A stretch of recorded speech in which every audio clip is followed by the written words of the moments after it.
안녕하세요. 먹는 걸 좋아하는 40살 여자입니다. 저는 제가 봐도 참 맛있게 먹고 또 그걸 즐기는 아주 평범한 주부예요. 제가 어릴 적에 부모님께서 절 데리고 맛있고 고급지다는 식당을 많이 데리고 다니기도 하셨고 그런 걸 보고 자라서였는지 대학 가서 알바하며 용돈 벌고 살 적에도 또래 친구들이랑 유행한다는 맛집이나 브런치 카페를 다니며 사진 찍고 먹어보는 걸 특히 좋아라 했어요. 저희 부모님께서 대단한 자수성가는 아니지만 나름 젊을 적부터 열심히 일하고 돈을 굴리셔서 재산이 제법 많은 분들이셨고 대학을 가서 제가 스스로 과외를 하며 용돈 벌이를 했는데도 불구하고 딸 자식이니 예쁘다고 용돈을 여유 있게 챙겨주신 덕에 저는 금전적인 부족함을 딱히 겪어본 적이 없었습니다. 애써 궁상을 떨며 살 이유가 없었던 것이죠. 저한테는 여동생이 하나 있는데요. 아주 어릴 적에 이 친구가 백혈병을 앓은 적이 있었어요. 지금도 생생하게 기억나는 게 엄마가 하루는 저를 붙잡고 옷을 입히시면서 말씀하시더라고요. 오늘 여동생이 아주 먼 곳을 갈지도 모르니 혼자 떠나는 애 외롭지 않게 우리가 인사를 잘해주자고 하셨죠. 지금은 저도 자식을 낳고 사는 여자인지라 그 말이 얼마나 사무치고 슬프고 애절한지 이해를 하지만 그때만 해도 전 여동생이 혼자 어디 놀이공원이라도 놀러 가는 줄 알고 얼마나 희생을 했었는지 몰라요. 그런데 그렇게 엄마 따라가 보니 여동생은 병실에 누워있고 그 옆에 할아버지 할머니 그리고 아빠까지 모두가 숨죽인 채 병실 안으로 들어오는 절 바라보더라고요. 모두의 눈에 담겨져 있던 좌절과 슬픔, 그런 감정들이 어렸지만 충분히 느낄 수 있었죠. 뭔가 대충 여동생이 좋은 곳에 가는 게 아니라는 걸 알게 되었고 그날 저는 시샘했던 게 미안해서 여동생 옆에 내내 붙어 있었어요. 정말 온 가족이 그 조그만 애가 병실 침대에 누워 링게를 여기저기 꽂고 있는 끔찍한 모습을 그저 바라만 보고 있었던 거죠. 아주 천만다행이게도 그날 수술이 있었던 여동생은 수술이 잘 끝나기도 했고 또 차차 상태가 잘 호전되어 백혈병 완치 판정을 받았지만 전 아직도 제 옆에서 깔깔거리며 환하게 건강하게 웃는 여동생을 보면 그때 생각이나 아찔하답니다. 이 아이가 또 언젠가 제 곁을 떠날지도 모른다는 걱정 때문에 말이죠. 떠나보낼 뻔한 딸이어서 그런지 저희 부모님은 어릴 때부터 제 여동생을 참 각별하게 챙기셨어요. 하나밖에 없는 언니가 저이다 보니 제 손에 꼭 나이에 안 맞는 큰 돈을 쥐어주시며 오다 가다 여동생이랑 맛있는 거 사 먹으라고 갖고 싶은 거 다 사라며 하셨고 대충 여동생이 병으로부터 완쾌가 된 것이란 걸 눈치챈 저도 더 이상의 시샘 없이 오로지 여동생을 위해서 그 돈을 썼답니다. 둘이서 학교 끝나고 집에 올 때도 일부러 여동생 반 앞에서 기다렸다가 손잡고 데려왔고 가는 길에 분식집이라도 있으면 꼭 여동생한테 몇 번을 물어봤네요. 저거 먹고 싶냐? 뭐 먹고 싶은 거 없냐? 하면서 말이죠. 그렇게 전 여동생과 돈독하게 자라왔습니다. 교우관계가 좋았어서 친구들이 많았지만 그 중에서도 여동생이 가장 애틋하고 특별하고 또 가까운 둘도 없는 제 친구예요. 저와는 달리 어릴 때 병원도 자주 다니고 또 연약해서 활발하지 못했던 여동생은 친구가 많이 없었는데 그래서였는지 더욱 여동생 옆에서 베스트 프렌드처럼 있어주려고 노력했어요. 이 아이가 친구 없는 것에 대해 미련 갖거나 안타까워하지 않도록 옆에서 늘 웃게 해주려고 노력을 한 것이었죠. 언니로서 말입니다. 그러다가 제가 결혼을 했어요. 이모가 아내분의 자식이라며 만나보라 해서 대학 졸업하고 일을 하던 중에 소개팅에 나가 만나게 된 사람이었죠. 저는 딱히 돈을 벌어야 한다는 생각이 없었어서 제가 하고 싶은 일을 하고 싶어 찾아보다가 덜컥 항공사 승무원이 돼서 승무원으로 일을 하던 중이었고 남편은 대기업에 재직을 하면서 지방 근무를 3년 정도 했다가 막 다시 서울로 돌아왔던 때였죠. 뭔가 저는 하늘 위에서 일을 하다 보니 늘 피곤에 쩔어 있었고 그래서 평범하게 두 다리로 걸어다니며 데이트를 하는 것을 갈망하던 중이었고 남편은 남편대로 젊은 나이에 회사 때문에 원치 않는 지방에 가 있다가 다시 서울로 돌아오며 여기저기 서울에서 데이트를 하려고 안달이 난 중이었죠. 각자가 뭔가 데이트를 한다는 것에 로망이 있고 열망이 있던 젊었던 때라 자연스레 급속도로 연인이 되었습니다. 데이트도 시간 날 때마다 미친 듯이 해대며 연애를 했죠. 비행하고 외국에 가 있어도 남편이랑 어느 맛집을 가서 데이트할지 그걸 검색하고 있었고, 남편도 마찬가지였어요. 그렇게 맛있는 걸 먹으며 거의 서울 전역의 맛집을 다 통돌아며 다녔던 것 같고, 그러다가 진짜 맛있어서 혼자만 먹기 아깝다는 생각이 들면 포장을 해서 집에 가 여동생에게 나눠주기도 했습니다. 여동생이 좋아라면 또 그 잠깐 틈을 내서 여동생을 데리고 찾아가기도 하는 등 연애와 함께 저는 정말 바쁘게도 살았죠. 그러다가 자연스럽게 남편과 여동생을 가장 먼저 소개해줬어요. 제 가족으로 말이죠. 늘 입에 여동생이 맛있는 걸 좋아한다고 어릴 적부터 참 많이 맛집을 함께 돌아다녔다는 말을 달고 살았다 보니 남편도 여동생을 궁금해했고 그렇게 셋이 만나 함께 맛집도 제법 다녔습니다. 혹시라도 남편이 불편해하지 않을까 눈치를 보기도 했는데 늘 남편이 먼저 여동생을 불러주고 챙겨주니 전 더없이 고마웠죠. 그러다가 여동생도 남자친구가 생겼고 이 아이는 첫 남자친구였는데도 어찌나 뜨겁던지 저희 커플보다 결국 결혼을 먼저 했어요. 여동생 커플이 결혼하고 잘 사는 모습까지 다 지켜보며 저희도 서서히 결혼을 하겠다는 마음이 들어 결혼을 하게 된 것 같아요. 둘 다 결혼을 하기 전부터도 더블 데이트를 하면서 자주 만나서인지 결혼을 하고 가족이 되고 난 후에도 저희는 서로의 집에서 자주 모여 놀거나 밖에서 예전처럼 맛집을 찾아다니며 함께 휴일을 보내고 돈독히 지냈습니다. 이렇게 잘 지내는 와중에 올해 코로나가 터지면서 제가 사표를 쓰게 되었어요.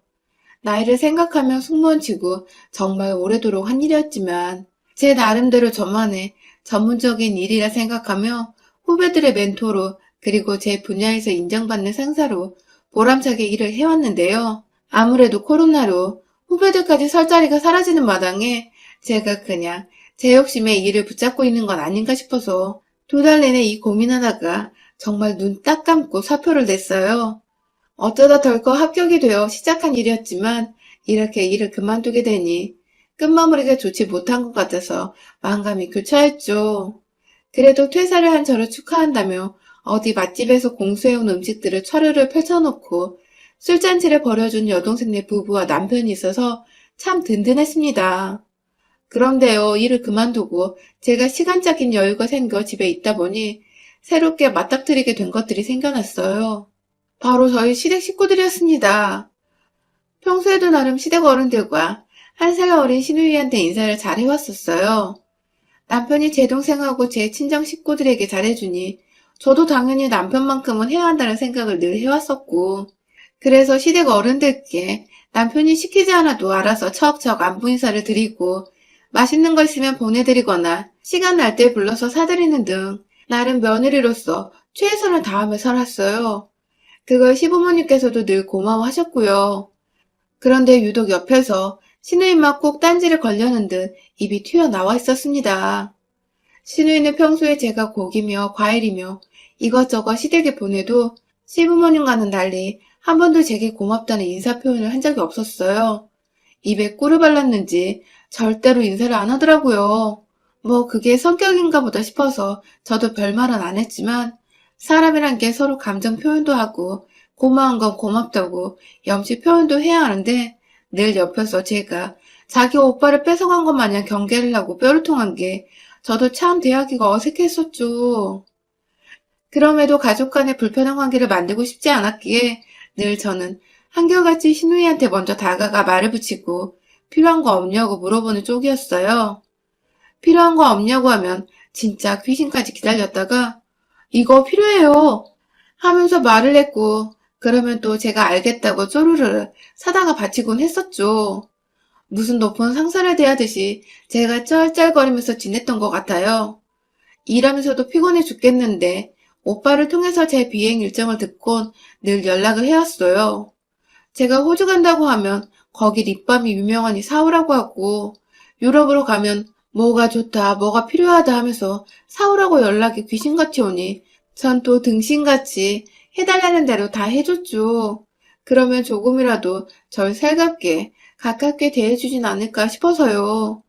아무튼 제가 제 개인 별스타그램에 여동생네 부부와 함께 다니는 사진들을 많이 올리곤 하거든요. 이유는 딱히 다른 게 없었어요. 팔로우 수도 100명도 안 되는 작은 계정에서 유일하게 맛집 사진들을 올리면서 별스타그램을 활발하게 하는 게 제 여동생 하나뿐이었던지라 둘이서 죽이 잘 맞아 추억 교환식으로 별 생각 없이 하던 SNS였습니다. 하지만 그게 늘 신우이한테는 안 입고 왔나 보더라고요. 하루는 저한테 언니 이제 백수인데 요즘은 여동생이랑 또 놀러 안 가요? 라고 물어보길래 전 그냥 별 질문 아니라고 생각하며 아 조만간 또 나가봐야죠. 그런데 요즘 코로나가 심해져서 무섭네요. 라고 말을 했어요. 그랬더니 글쎄 왜요? 언니네 자매라면 코로나고 뭐고 인증샷에 환장해서 언제든지 뛰쳐나갈 것 같은데? 라며 하하고 웃더라고요. 순간 이게 뭐지? 싶었습니다. 인증샷에 환장했다는 말이 절대로 좋게 들리는 말은 아니니까요. 별 생각 없이 웃고 지나쳐서였는지 신우이의 깐족거림은 점점 더 심해져 갔어요. 하루는 제 계정에서 저와 여동생이 함께 간 카페 사진에다가 누가 익명의 계정으로 댓글을 달았더라고요. 사진도 없고 계정은 비공개인 그 사람이 쓴 댓글은 정말 짜증이 확 밀려오게 만들었죠. 돼지들이에요? 왜 이렇게 쏘다녀요? 라고 적었더라고요.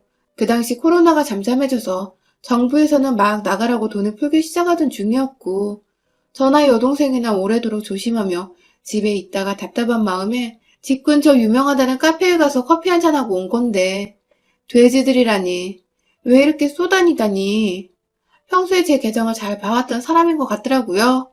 순간 신우이부터 생각났지만 증거가 없으니 괜한 오해부터 하기 싫어서 별거 아닌 듯 무시를 하려고 했어요. 하지만 그 다음번에도 제가 남편과 둘이서 배달을 시켜 먹은 것이나 남편 쉬는 주말에 어디 경기도로 나들이를 갔다가 올려놓은 사진마다 익명의 계정은 지속적으로 기분 나쁠 만한 댓글을 달았어요. 얼굴이 호빵이다 못해 터지겠어요. 라는 제 외모에 대한 비하하는 말부터 시작해서 남편 지갑 털어먹는 지갑충 이라는 듣도 보도 못한 단어로 인신공격까지 했죠. 정말 열이 받는 와중에 여동생도 서서히 댓글의 존재를 알게 되며 화를 내기 시작했고 급기야 다 같이 모인 자리에서 남편의 귀에도 들어가 남편이 저보다 더 열이 받았어요. 누구냐고 사이버 수사대 같은 데 신고를 하자며 막 난리를 피우던 그때 타이밍도 절묘하지. 신우이가 남편한테 전화를 걸었더라고요. 남편이 아직 분이 안 풀렸는지 씩씩대며 전화를 받자 신우이는 세원이랑 싸웠나봐 하며 또 얄밉게 대답을 했고 남편은 바로 반박을 했죠. 아니 어떤 개새끼가 와이프와 인스타에 인신공격 해놨길래 당장 사이버 수사대에 신고하려고 라고 말해줘. 그러자 수화기 너머로 들리던 신우이의 하지마 하는 목소리. 요즘 그런 거 하면 집으로 찾아와 복수도 하고 뭐 그런다던데 댓글로 잘 설명해봐 하면서 자꾸만 신고하는 짓을 뻘짓이라 말하며 오빠가 신고하러 가는 걸 막으려는 신우의 태도에서 저와 여동생은 서로 눈빛을 교환하며 고개를 끄덕였죠. 범인이 바로 저희 신우이라는 것을요. 딱히 알아보고 파헤쳐보려 하지 않아도 신우이는 알아서 한 번 더 확신을 주었어요. 그날 전화 후 단 한 번도 그 익명의 계정은 제게 악플을 남기지 않았거든요. 마치 누군가가 너 곧 신고할 테니 조심해라 라고 경고를 해준 듯 신우이는 저희 남편으로부터 얼떨결에 경고의 메시지를 전달받은 꼴이었던 것이죠. 그때부터 저나 여동생이나 신우이에 대한 감정이 좋을 리가 없었습니다. 다른 사람도 아닌 가족인데 가족한테 그간 돼지, 호빵, 지갑중 뭐 이런 말들을 했다고 생각하니 자다가도 화가 나서 입을 발차기를 하게 되더라고요. 그걸 남편한테 말하기도 뭐하고 혼자 여동생과 꿍해서 고민 상담을 했던 것이 전부였죠. 신우이 생각하면 얄미웠지만 조용히 넘기고 싶은 일이었기에 남편한테는 끝까지 말하지 않기로 스스로 결심을 했고요. 그러다가 최근 코로나가 심해지기 전 제 여동생 생일을 맞이해서 저희 부부와 여동생 부부 그리고 저희 친정 부모님까지 모두 모셔서는 호텔에서 저녁 식사를 했습니다. 여동생과 제부 생일이 딱 4일 차이여서 모인 김에 같이 생일 축하를 해주기로 했죠. 저희 부모님은 저희가 아직도 애처럼 보이시는지 호텔에 부른 건 저였는데 본인들이 계산해 주셨어요. 마음껏 먹고 2차로 젊은 애들끼리 술도 마시고 오라며 카드까지 쥐어주셨죠. 그래서 다 같이 호텔에서 식사 자리를 갖고 오래도록 대화를 나누고 덕담 자리를 가지다가 시간이 좀 늦어서는 부모님 먼저 집으로 보내드리고 저희 넷이서만 같은 호텔 내에 있던 바로 향했습니다. 딱히 코로나 때문에 어디 번화가 이런 데는 못 가겠어서 평일이고 한산했던 호텔 안에서 계속 놀아보기로 한 것이었죠. 그렇게 생일을 축하해주면서 와인도 몇 잔 마시고 분위기가 무르익을 것 같았죠. 바 내의 조명도 너무 예쁘고 음악 소리도 좋고 하니까 다 같이 모여 사진을 찍었습니다. 그냥 여는 사람들이 서로 사진 찍고 추억을 남기듯이 저희도 마찬가지였어요. 그 사이 저는 술 기운이 올라오는 것 같아 음료 한 잔을 주문했고 여동생은 자기 별스타그램에 저희 넷이서 찍은 사진을 올려놔 보더라고요. 그렇게 저희는 추억을 남기고 밤 11시 조금만 되어 집으로 돌아왔습니다.